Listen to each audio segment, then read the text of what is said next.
যে কথা বলতেছে দীর্ঘ 13-14 বছর বিএনপি একটি কথা বলেছে যে বাংলাদেশ তত্ত্বাবধায়ক সরকারের অধীনে নির্বাচন চায়, অথচ আজ তারপর এখন 26 ফেব্রুয়ারিতে নির্বাচনের জন্য একটি পায়তারা চলছে, কি গণভোট দেবে না জাতীয় নির্বাচন দেবে এই আশা এই এখন করা যায়।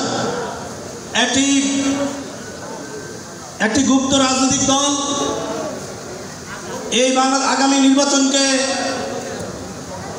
নির্বাচন যেন না হয় তারই ষড়যন্ত্র নীল নকশা বাস্তবায়ন করতেছে।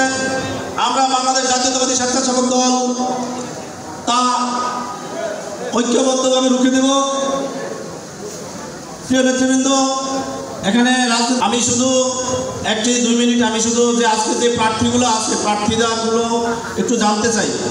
7 নম্বর ওয়ার্ডে কারা কারা প্রার্থী আছেন?